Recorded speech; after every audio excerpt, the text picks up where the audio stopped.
paano siya pinagtatay. In the morning, tatawag siya, "Oh anak, kumain ka na ba?" Sa tanghali, tatawag siya ulit, "Oh, lunch na, kumain ka na ba?" Maghapon, tatawag ulit, "Nasaan ka na?"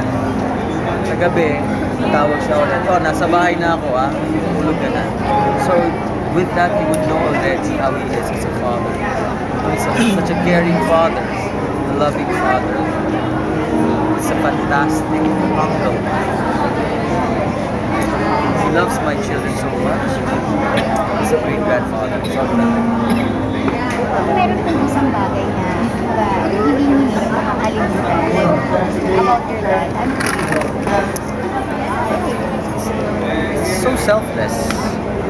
I was having a talk with Mother Reyes kanina. Sinabihan ko niya si Emma, magbakasyon tayo, ganyan-ganyan, ganun-ganun. Yan, walang ginawa, kundi sa bahay. Studio, bahay, studio, bahay, studio. He's so selfless. He would rather share than spend for himself. All of us, meron tayong mga luho. This is, he collects, but hindi siya mag-arbo for himself. Drives a very simple car. He lives simple life, a very simple life. So selfless. Ano po yung mga bagay na itinulong niya po sa inyo na dadalhin niyo or ipapasa niyo sa inyo?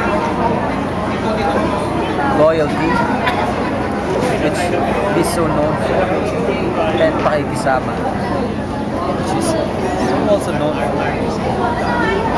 What's so nice about him is he doesn't have to utter any word.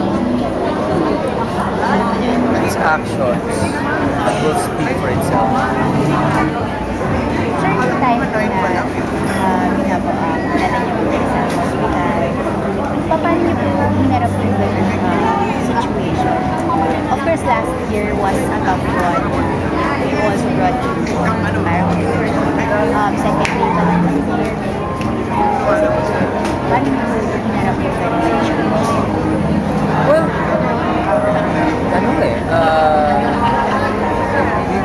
as the only son, I really have to be very strong because I just have to. It's difficult kasi ang bilis ng pangyayari. In a matter of 17 hours, it was over. So,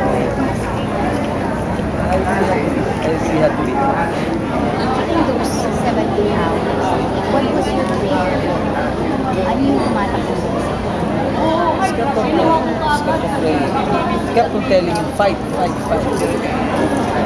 Kasi he's a fighter.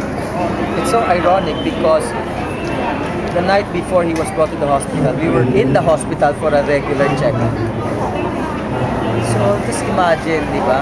Nakikita ko pa siya doon sa pinatingin ko siya, yung talagang he was relentless to be back to his 100% self. Kasi di ba nga, if you would notice, a bit slurry pa siya and he walks na medyo assisted pa. Pag nakita mo yun, parang si Rocky Balboa kapag nag-TTT, lahat pinagagawa. So, he was relentless. Sir, aside from that, ano po yung masasabi natin yung last memory na naiwan sa inyo ng dad?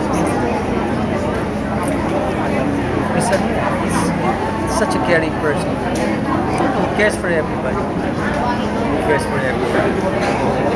He has left a legacy that I hope that me, my family will be able to, kahit in a way, be able to continue that. We will really try our best because in the family we are not showbiz people, we're not. And the legacy he left in the industry is, wow, it's incomparable. Sana, pinagdadasal ko talaga ito na, sana kahit paano may makontinue kami, kahit paano. Seeing the kids na nandito ngayon, na tinutulungan niya, ang dami nila. Yun ang iniisip ko nga, paano paano na sila? Hindi ko alam. I have no idea kung paano. Sir, pwede niyo po ba i-share sa amin? Ano yung parang last conversation or meron bang words na binitawan si Kuya Germs before he left? That's the problem. He did not say anything. I was surprised na the night before na dinala siya sa hospital, nasa hospital kami for his check-up, nung nagpaalam ako sa kanya, paalis na ako, bye. Didn't utter a word. He normally says na, oh sige, pagdating mo sa bahay, tawagan mo. Didn't say a word. First time. Nagpaalam ako, wala siya sinabi. Parang may gusto po ba kayong sabihin sa kanya na parang hindi na yaman mo yung nasabi? Kasi hindi naman talaga natin alam ang time kung mag-get. We always talk. We always encourage each other. Always say I love you to each other. Siguro, hindi naman sa wala, pero I don't understand why. So, bakit wala akong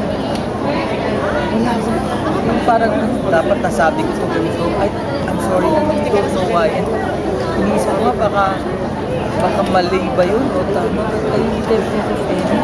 Because we always see each other, we always talk to each other.